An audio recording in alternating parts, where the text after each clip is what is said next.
Hi friends, welcome to my YouTube channel Isaac Bilgi for GK. Now today we will discuss about the CTET examination second papers accepted key answers. 21 जनवरी 2024 में जो CTET का CDP question paper है या तो psychology का जो question paper है उसको डिस्कस करेंगे या तो उसके एक्सपेक्टेड की आंसर्स को हम आज डिस्कस करेंगे इस वीडियो में। अभी तक आप हमारे चैनल पे नए हैं तो सब्सक्राइब करें और बेल आइकॉन क्लिक करना ना भूलें। चलिए दोस्तों, यहाँ पे और एक चीज़ मैं बताना चाहता हूँ। मैं ज़्यादा एक्सप्लेनेशन नहीं करूँगा इस वीडियो के अंदर, डायरेक्ट आंसर्स देखते जाएंगे क्योंकि वीडियो हमको लेंदी नहीं करना है। ठीक है। पहला क्वेश्चन है यहाँ पे, a teacher notice that one of her student is highly distractable and has trouble paying attention during class. During class के ड्यूरिंग के अंदर क्या करते रहते हैं, उन्हें अटेंशन उसे सीधा से नहीं होते रहता। तो इसका ऑप्शन आएगा option two, giving a timer to student for self regulation and time management. Okay. Next second question है, जीन पियाजेट के ऊपर एक क्वेश्चन है। जीन पियाजेट के बारे में क्या बताया गया है? Jean Piaget believe that knowledge is. तो जीन पियाजेट के अकॉर्डिंग नॉलेज किसको कहते हैं? तो उन्होंने क्या बोलते हैं, नॉलेज को constructed in instructions with more knowledgeable other. M K O के कॉन्सेप्ट के अंदर क्या करते हैं ना, बोलते हैं। ये क्या है? सेकंड ऑप्शन यहाँ पे सही होगा। थर्ड वन, ये भी जीन पियाजेट के थ्योरी के ऊपर है।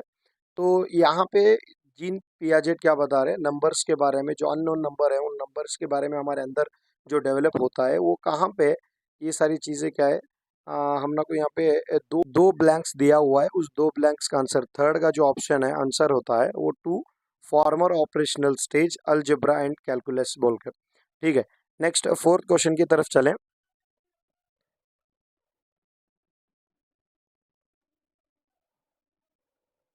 तो फोर्थ क्वेश्चन में क्या है देखो, learning from real life problems, या तो रियल लाइफ प्रॉब्लम्स हो, रियल लाइफ एक्सपीरियंसेस हो, उससे हमको मल्टीपल वेज मिलते हैं, पाथवेज मिलते हैं लर्निंग के लिए, रिसीविंग के लिए। तो डेवलपमेंट हमेशा क्या है, ऑर्डरली होता है और सिक्वेंसली। इसीलिए यहाँ पे क्या है, both A R, A and R, both are true and is R is a correct explanation of A. ये ऑप्शन आपका सही होगा। फिफ्थ क्वेश्चन, तो फिफ्थ क्वेश्चन का आंसर होगा, the teacher provides diverse materials for children to experiment and provides scaffolding as and when required. ये progressive education के बारे में बोल रहे हैं। तो प्रोग्रेसिव एजुकेशन में क्या है, डाइवर्स मटेरियल्स का इस्तेमाल करना बहुत ज़रूरी होता है और स्कैफोल्डिंग भी प्रोवाइड करना MKO की मदद से, वो एक प्रोग्रेसिव एजुकेशन का एक एग्जाम्पल है। उसके बाद में sixth question, which of the following characteristics, which of the following characteristics the process of socialization, socialization करने के लिए it is not a linear process. ये ऑप्शन आपका नहीं होगा। ठीक है। तो यहाँ पे आपका जो ऑप्शन है वो ऑप्शन होगा ये वाला, B C and D। B C D option क्या है आपका सही होगा। नेक्स्ट सेवंथ क्वेश्चन है, which of the following does not simplify an inclusive classroom. Inclusive classroom के लिए कौन सा नहीं एग्जाम्पल है करके पूछ रहा है मैंने। Encouraging competitive Athos, competitive Athos को हमें सपोर्ट करेंगे तो सभी बच्चों को एक साथ नहीं पढ़ा पाएंगे। जो ज़्यादा टैलेंटेड है उसके ऊपर ही फोकस होगा। तो इसीलिए हमारा ऑप्शन क्या होगा, सेवंथ वन का वो थर्ड ऑप्शन सही होगा। Next eighth one, there is no objectively definable moment when a child enters middle childhood and adolescence. तो एडोलेशन के अंदर क्या देखो, अब एक चीज़, डेवलपमेंट इज एक कंटिन्यूस प्रोसेस है। इसीलिए चाइल्डहुड या एडोलेशन के अंदर बच्चा जब भी मिडल में आता है तो उसके अंदर कोई ऑब्जेक्टिवली डिफाइनेबल मोमेंट नहीं होती है। इसीलिए यहाँ पे ऑप्शन क्या होगा, both A and R true, R is the correct explanation of A. तो ये जो फोर्थ ऑप्शन है आपका एट्थ का, ये सही होगा। नेक्स्ट नाइन्थ वन, कोलबर की थ्योरी के ऊपर एक क्वेश्चन है। तो कोलबर की थ्योरी के अंदर क्या बोल रहे हैं, रीजनिंग रिवॉल्व और एथिक्स ऑफ लॉ, लॉ का एथिक्स कौन से स्टेज में आते कोलबर के बोल को पूछ रहा है। तो वो आता है कन्वेक्शनल मोरालिटी के अंदर। इसके बाद में 10th वन क्वेश्चन है, according to Vygotsky what is the role of teacher in facilitating cognitive development. तो कॉग्निटिव डेवलपमेंट के अंदर है टीचर किस तरह से फैसिलिटेट करना है अगर को पूछ रहे हो ना। यहाँ पे ऑप्शन है एक ही है, वो भी कौन सा, स्कैफोल्डिंग वाला। तो पहला ऑप्शन यहाँ पे क्या होता है, सही होता है, क्योंकि यहाँ पे ऑप्शन कौन सा है, स्कैफोल्डिंग करने का ऑप्शन है। 11th क्वेश्चन है, teachers should constantly reflect on their own stereotypes and बायस। तो ये भी यहाँ पे ऑप्शन क्या होगा 11 का, fourth one, both A and R true and R is the correct explanation of A. 12th one, which of the following statements about adolescence, adolescence के ऊपर कौन सा स्टेटमेंट रॉन्ग है अगर को पूछ रहे हैं। सही बात है, सभी बच्चे at a time similar manner में एडोलेसेंस के एक्सपीरियंस में सभी बच्चे एक साथ नहीं आते हैं, ऐसा। और अक्रॉस डिफरेंट कल्चर्स बोल को, अलग अलग कल्चर से नहीं आते, तो कल्चर उनके ऊपर डिपेंड करता है। सभी एक साथ, सभी एक कल्चर में सभी चीज़ आता है एडोलेसेंस के अंदर, ये बोलना बहुत मुश्किल होगा। इसीलिए ऑप्शन 3 क्या है यहाँ पे, सही होता है 12 का। The central argument of Carol Gilligan, Gilligan के बारे में यहाँ पे एक पूछे उन्हें, critique of Kohlberg's theory, Kohlberg's theory को जो क्रिटिसाइज करते, क्रिटिक जो है उन्होंने क्या बोलते हैं यहाँ पे, फोर्थ वन ऑप्शन सही होते हैं, ethics of care and the feminist perspective. 14th one, 14th one के अंदर क्या है देखो, 14th वन के अंदर स्टूडेंट के बारे में और उसके इमोशन के बारे में बोल रहे हैं, तो सही बात है। तो टीचर्स जो है वो इमोशन के साथ और बच्चे भी इमोशंस के साथ होते हैं, और इमोशन उसकी लर्निंग के अंदर एक इम्पॉर्टेंट फैक्टर होता है। यहाँ पे भी ऑप्शन क्या होगा, both A and R true and R is the correct explanation of A. 15th one, which of the following, यहाँ पे देखो कंस्ट्रक्टिविस्ट लर्निंग थ्योरी कर बोल रहे हैं, कंस्ट्रक्टिविस्ट लर्निंग थ्योरी कर बोले तो यहाँ पे ऑप्शन कौन सा आता है, second one, student construct their own knowledge through active engagement with their environment.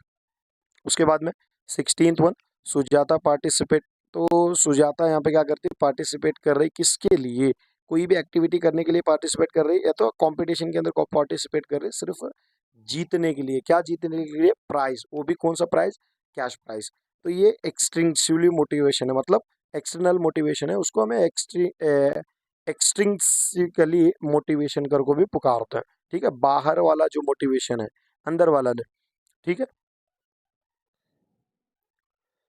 17th one का जो आंसर है वो 17th वन का आंसर क्या होता है, third one, let the student research on a current issue in small groups and present their findings to the class.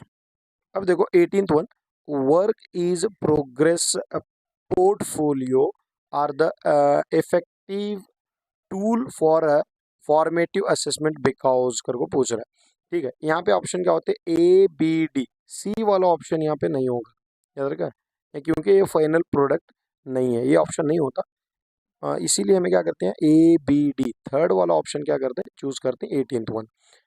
रही बात 19th की, तो 19th के अंदर क्या है देखो, in order to address the individual differences among the learners a teacher should, देखो टीचर क्या होना चाहिए, consider differences as obvious feature of human diversity, ये ऑप्शन सही होगा।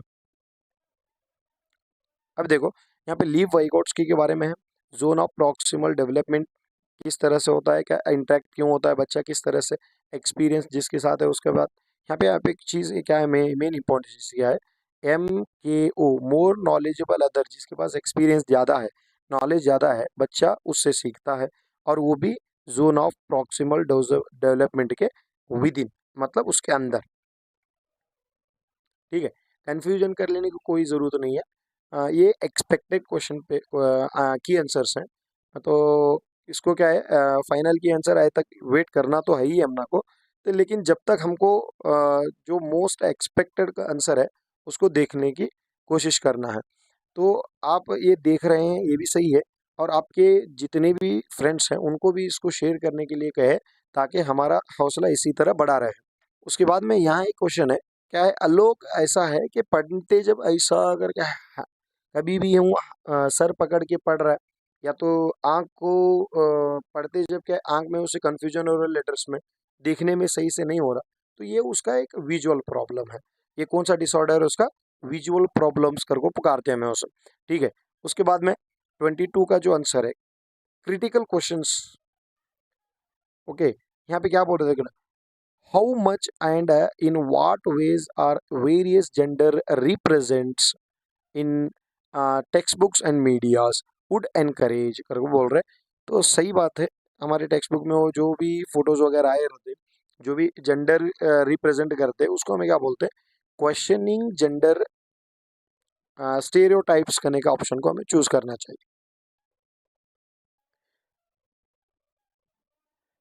23 का question, in a progressive classroom assessment is, progressive classes में assessment क्या होता है? वो डायनामिक होता है।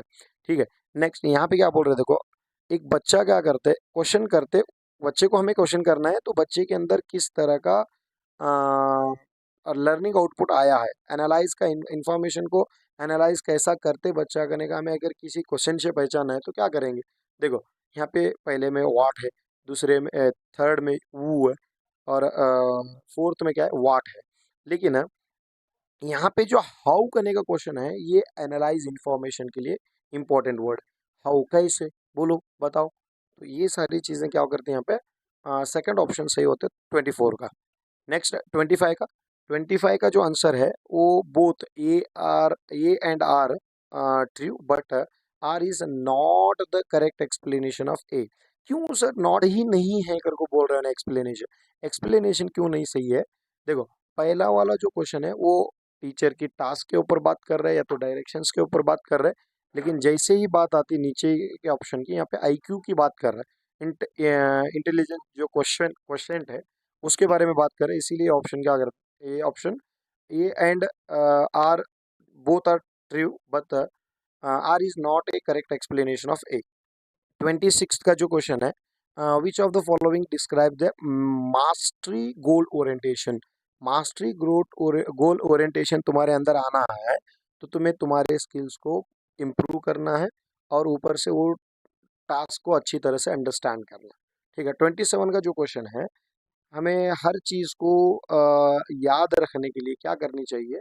तो हमको अटेंशन देना ज़रूरी है। लेकिन फिर भी यहाँ पे एक ऑप्शन हम ना को डाउट दे रहे हैं, वो रिट्राइवल।